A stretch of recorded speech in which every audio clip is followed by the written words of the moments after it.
Okay, let's unpack this. We got a really fascinating stack of sources here, all looking at sustainable creativity.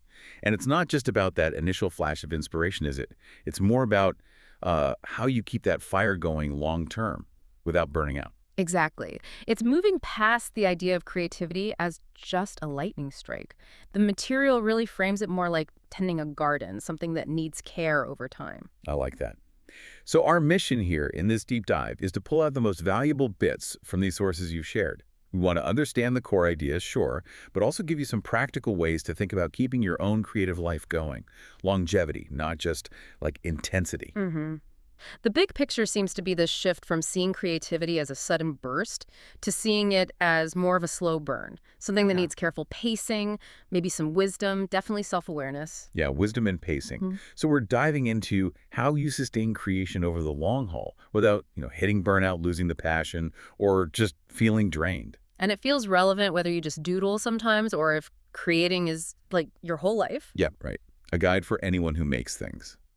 The core themes seem to be balance, being intentional, and, crucially, respecting your own limits. That's a great summary. And what's striking right away in this material is how it challenges that romantic image. The lone genius, hit by inspiration, it reframes it as much more grounded. Like you said, cultivating a garden, not digging for instant gold. It's about endurance. That reframing feels really necessary today.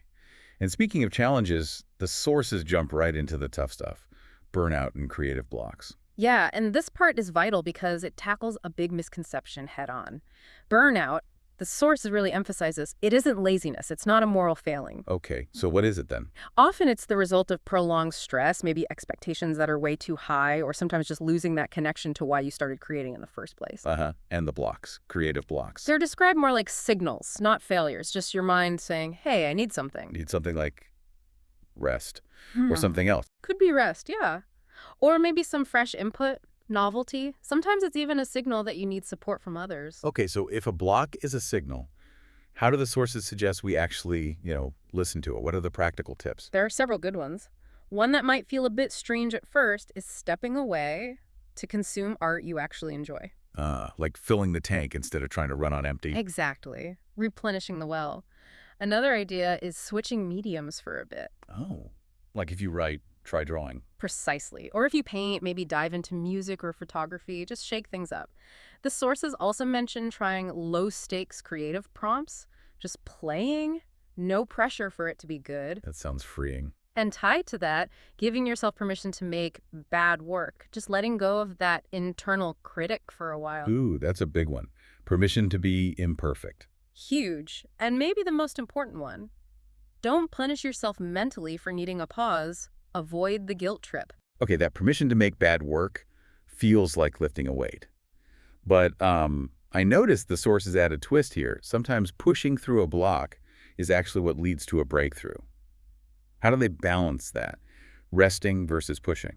That's where self-awareness really comes in. It's key. The material suggests you need to learn the difference between a block that's a genuine signal for rest, like true depletion, and a block that's more about resistance or fear. Ah, okay. Yeah. So it's not always about stopping. Right. Pushing through resistance, maybe fear of starting, that can be productive, but trying to push through genuine burnout, that just digs the hole deeper. So it requires like really honest self-assessment without feeling guilty about needing rest. Exactly. Free from that pressure of constant productivity. Okay, moving on from getting stuck. There's another common struggle point later in the process, actually finishing projects. The sources talk about that almost done phase and why it can be surprisingly hard. Oh, definitely. I think most creators recognize this feeling. The material lists a few common psychological reasons why. Such as? Well, there's the fear of judgment, right? Right. Once it's finished, it's out there for people to see. Vulnerable. Very. There's also sometimes a resistance to closure. You've lived with this project maybe for a long time. Letting go is hard. It can be. Perfectionism is another big one, endlessly tweaking, never feeling it's quite good enough. Right, though just one more change loop. Exactly. And sometimes it's even an emotional attachment to the process itself. You enjoy the making, and finishing means that part is over. Makes sense. And the sources use real-world examples too, don't they? To show this isn't just an individual thing. Yeah, like books being edited right up to the deadline, or films doing reshoots, or even changing endings after they've wrapped principal photography. Or video games shipping and then needing patches right away. Exactly. They're rarely perfect on release day. So what's the takeaway there? It leads to a really practical, maybe even liberating idea from the sources. Most professional creative work isn't perfect, it's shipped. Shipped, Mhm. as in sent out the door. Yeah.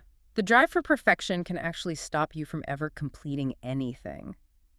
Progress often means accepting good enough and declaring it done, even with its flaws. Shipped. I If. like that framing.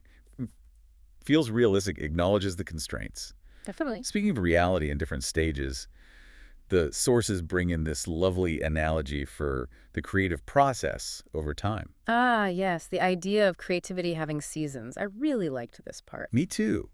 It suggests creativity isn't just this constant linear output, right? Not at all. There's spring, that exciting time when ideas are popping up, blooming. Lots of potential. Then summer, high energy. You're in the flow, actively making things happen. Getting stuff done.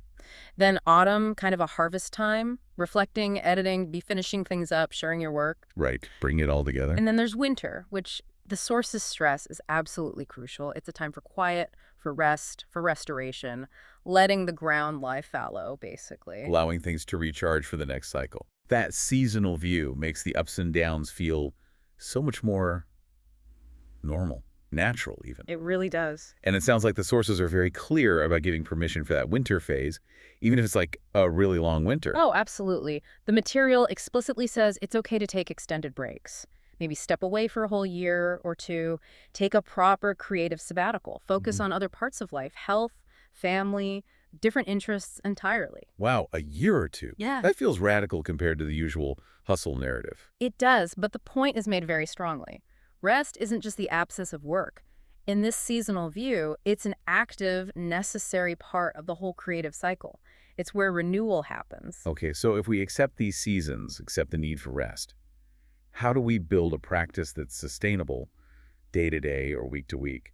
The sources get into rituals, environments, boundaries. Right, the practical stuff. Rituals are fascinating. They're not just quirks, they act as psychological triggers. Like a cue for your brain. Yeah, simple things, making a specific cup of tea, lighting a candle, putting on a certain playlist, even just the act of laying out your tools. It signals, okay, it's creative time now. Creates a little threshold to cross. Exactly. And environments play a huge role too, according to the sources. How so? Well, your physical space shapes your behavior, right? A Yeah. tidy workspace might reduce distractions, maybe certain lighting or having plants around fosters calm. Makes sense.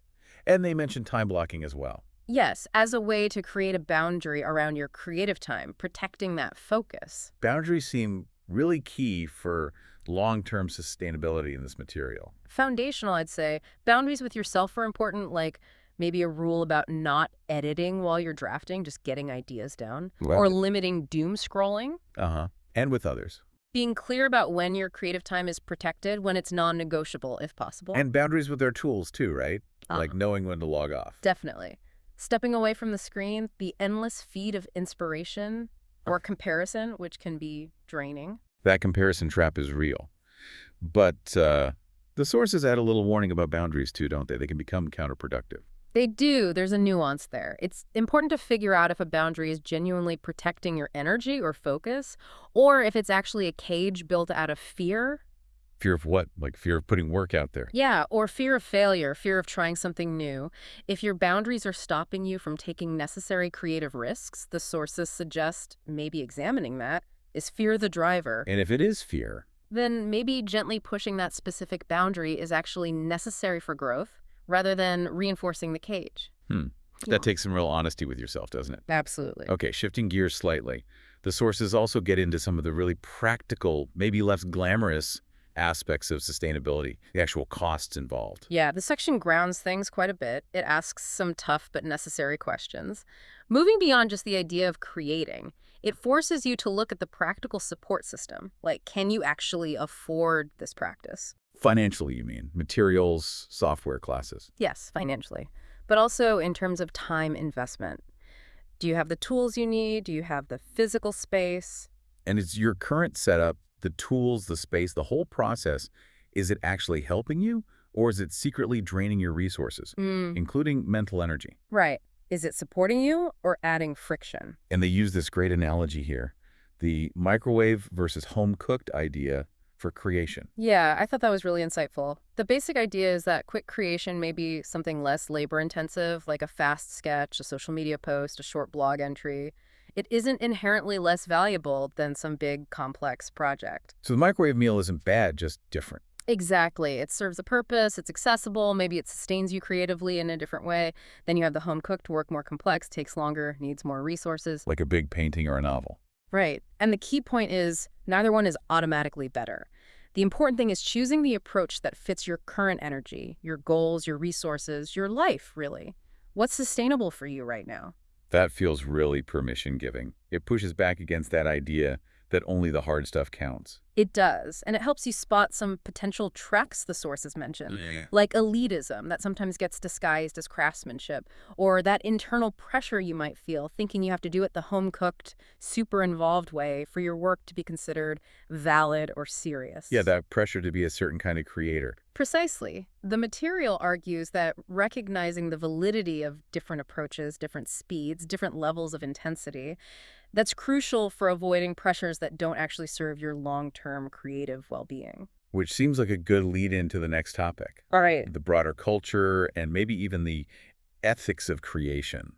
The sources pose some pretty deep questions here. They really do. They encourage some serious self-reflection. Like, are you creating in a way that genuinely honors your own well-being? Not just chasing output. Right. Is your creative practice mostly extractive, meaning it demands constant output, often leads to burnout, or is it generative? Does it replenish you, bring you joy, even with the struggles? Extractive versus generative. That's a useful lens. It also asks if you're open to different creative cultures, fast-paced digital stuff, slow analog crafts, professional pipelines, purely personal hobbies. And there's some important nuances in this section too, aren't there? Like mastery and accessibility aren't necessarily opposites. Exactly. Or the idea that not every creative thing needs to be monetized or turned into a side hustle. You can appreciate skill and craft without gatekeeping access. Right. Skill doesn't have to equal exclusion. The sources use a really vivid example of this potential culture clash. They contrast, like, a traditional woodworker, slow, meticulous, focused on deep craft, with a fast-paced TikTok dyer showing quick projects. Okay, very different vibes there. Totally different. And the point isn't that one is good and one is bad. They're both valid creative expressions. They just serve different goals, operate on different timelines, engage different audiences, exist in different creative cultures. And understanding that helps you figure out your own path. Yes. Respecting those differences helps you define what sustainable creativity means for you without getting bogged down in comparing yourself or judging others based on a single standard.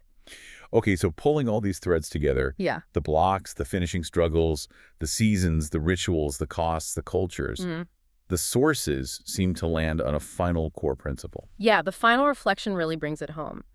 It's about prioritizing longevity over urgency. Meaning, creativity isn't a race you're not behind. There's no universal timeline you're failing to meet.